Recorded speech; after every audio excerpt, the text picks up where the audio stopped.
Hey, what's up YouTube? The Chaotic Dragon is back again, this time with a unique video. Today what we're going to be doing is we're going to do a top 5 decks that Yugi would play if he was a real person.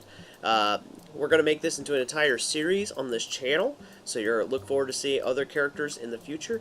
And I guess the point of the matter is who better to start than with Yugi himself, the guy who probably got us all started on this horrible downward spiral into playing Yu-Gi-Oh! So the idea of these lists is real quick, is just to give you an idea of what kind of decks these characters would play, probably if they existed in the real world and had to play Yu-Gi-Oh! With us in this world. So to start it off with Yugi, it's going to be interesting. So I guess let's just get started. The first deck in mind is going to be Invoked. The Invoked deck would probably contain the Dark Magician because it's Yugi's key monster there. So it'd probably be like an Invoked Dark Magician deck, but the point of it is that plays spellcasters and plays a lot of powerful monsters that are able to do negations, which Yugi is all about defending his Dark Magician. So Makaba and Clearwayne could probably easily defend Dark Magician once he got it on the board.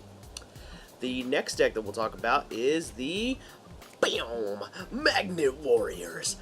This deck's a little on the slower side, and usually dark monsters are what's associated with Yugi as a duelist all around, but the Magnet Warriors are another good choice. They have their own negation, and they're great, a little bit graveyard-oriented, which Yugi is very much that in the TV show. And they're some of his most iconic monsters, so why would he not play them? It just makes sense for it to be one of the decks of choice. Deck number 3. This is the Buster Blader deck. And obviously these are in order between, most likely to least likely, or, excuse me, least likely to most likely. And Buster Blader is smack dab in the middle. It's a good anti-meta deck. It could easily, if provided you get the Buster Dragon and the Buster Blader Fusion Monster out at the same time, it's a lot of a challenge for opponents to get over that. And if you're playing a Dragon deck, you're kind of SOL. The next deck in line will be Exodia.